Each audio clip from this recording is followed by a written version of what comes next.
दोस्तों आज की हमारा वीडियो का टॉपिक रहेगा what is fundamental and technical analysis for stock market. तो इसे हम जो है दो स्टेप में समझने की कोशिश करेंगे। What is fundamental and technical analysis, अगर आप ये चीज़ सीख लेते हो तो आप लोग इजीली समझ जाओगे कि मार्केट में जो है पैसा कैसे बनाया जाता है और बड़े प्लेयर जो है मार्केट में कैसा पैसा बनाते हैं। जो आपने सुना होगा आज तक कि मार्केट के अंदर बहुत स्टॉक मार्केट के अंदर अच्छा पैसा जो है बनता है। दोस्तों चलिए दोस्तों, सबसे पहले हम जो है फंडामेंटल एनालिसिस को एक एग्जांपल के थ्रू जो है समझने की कोशिश करते हैं। मैं जनरली आप लोगों से एक चीज़ पूछना चाहूँगा कि जब भी आप एक जींस बाय करने के लिए मार्केट में जाओगे तो सबसे पहले आप जो है क्या चेकआउट करोगे? डेफिनेटली कि आप चेक करोगे कि उसकी क्वालिटी कैसी है, देन उसका प्राइस है। तो हम उसे सिंपल लैंग्वेज में समझने की कोशिश करेंगे कि स्टॉक मार्केट के अंदर भी सेम चीज़ें अप्लाई होती हैं। सबसे पहले स्टॉक की क्वालिटी है, देन उसका प्राइस है। तो अगर हम जीन्स के एग्जांपल को आगे बढ़ाते हैं कि अगर हम मार्केट में जीन्स लेने जाते हैं तो अपने पास दो ऑप्शन जो है होते हैं। फर्स्ट वन इज होता है mall and second one is local market. तो कुछ लोग जो है मॉल के अंदर जाते हैं जिनके पास काफ़ी अच्छा पैसा है, और कुछ लोग जो है लोकल मार्केट के अंदर। तो सबसे पहले हम जो है मॉल की जीन्स को चेकआउट कर लेते हैं। तो उसे हम कैसे चेकआउट करेंगे? उसकी क्वालिटी, सबसे पहले ब्रांड वैल्यू हम देखेंगे उसकी, देन उसकी स्टफ कैसा है, कपड़ा अच्छा है या फिर बुरा है।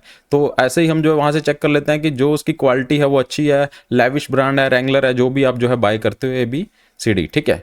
देन उसके बाद आप लोकल मार्केट में आ जाते हो और आप वहाँ पे भी जो है चेकआउट करते हो कि यहाँ पे जो जीन्स है उसकी जो क्वालिटी है लगभग सिमिलर है अकॉर्डिंगली मॉल वाली जीन्स के बराबर में, ठीक है।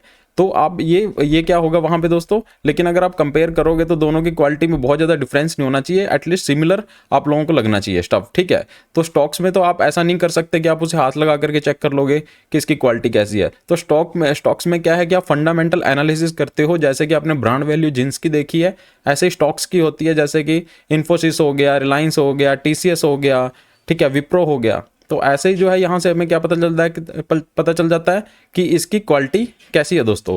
ऐसे ही हम देख लेते हैं कि निफ्टी 50 के अंदर जो स्टॉक्स हैं वो जनरली क्या हैं दोस्तों, हाई क्वालिटी स्टॉक्स होते हैं। वहाँ पे आप लोगों को जो है क्वालिटी स्टॉक्स ही जो है मिलते हैं, डेट्स वाई वो निफ्टी 50 के इंडेक्स के अंदर जो है एड ऑन होते हैं, ठीक है दोस्तों। तो वहाँ पे आप लोगों को जो है गुड स्टॉक्स मिलेंगे या फिर एवरेज मिलेंगे। वहाँ से आपको चूज करना पड़ता है कि आप किस स्टॉक्स में जो है इन्वेस्टमेंट कर सकते हो, ठीक है दोस्तों। तो फंडामेंटल एनालिसिस को सिंपल लैंग्वेज में अगर हम समझने की कोशिश करें तो बहुत सारे लोगों को लगता है कि फंडामेंटल एनालिसिस का मतलब होता है कि कंपनी की बैलेंस शीट चेक करना हो गया, कंपनी का प्रॉफिट लॉस चेक करना हो गया। ऐसा नहीं होता दोस्तों। सिंपल है कि फंडामेंटल एनालिसिस आप जो है क्वालिटी चेक करते हो कि इसकी क्वालिटी कैसी है दोस्तों। अगर आप मानिए मार्केट में जीन्स लेने जाते हो, अगर आप वहां पे देखोगे कि जीन्स की क्वालिटी जो है सिमिलर मिल रही है आपको मॉल के मुकाबले, स्टफ अच्छा है और आपको चीप भी पड़ रही है, 1000 रुपीज़ की आपको पड़ रही है, ठीक है। तो आप क्या क्या कहाँ से बाय करना उसे प्रेफर समझोगे सबसे ज़्यादा? तो इंडियन मेंटालिटी के हिसाब से आप उसे जो है लोकल मार्केट से जो है बाय करना समझोगे, क्योंकि इंडियन मार्केट में लोगों की मेंटालिटी क्या होती है कि आप उसे अच्छी क्वालिटी में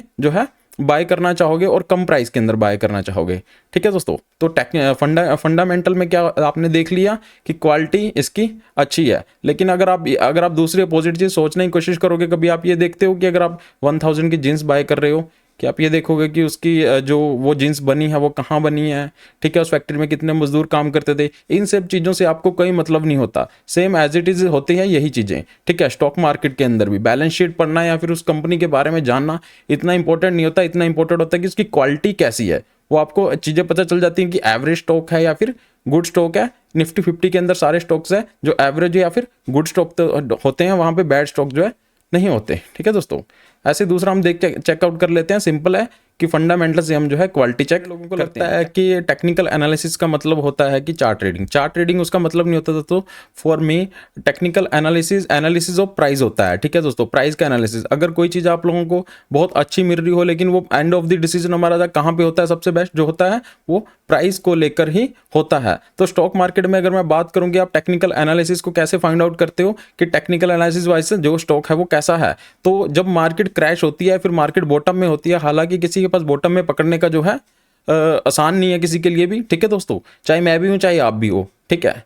तो अगर आप उस चीज़ को समझने की कोशिश करोगे कि जब मार्केट जो है क्रैश होती है तो बहुत सारे स्टॉक्स हमें बार्गिन रेट पे मिल रहे होते हैं। तो वो एक बार्गिन प्राइस होता है, डेट्स इट कि वो पहले जो स्टॉक्स था वो काफ़ी हाई वैल्यू पे चल रहा था, लेकिन अब आपको बार्गिन करके, जैसे कि जीन्स अपने को 1000 में मिल रही थी, सिमिलर चीज़ थी, गुड क्वालिटी थी, लेकिन आपको प्राइस बहुत बेटर मिल रहा है इस प्राइस पे, तो वहाँ पे आप लोग जो अपनी इन्वेस्टमेंट जो है करते हो। तो सिंपल लैंग्वेज अगर हम समझने की कोशिश करेंगे, फंडामेंटल एनालिसिस मतलब होता है कि quality check, and technical analysis मतलब होता है प्राइस चेक। वीडियो अच्छी लगी हो तो चैनल को सब्सक्राइब करें और टेलीग्राम पे जरूर ज्वाइन करें, इंस्टाग्राम पे फॉलो करें। Thank you so much for watching.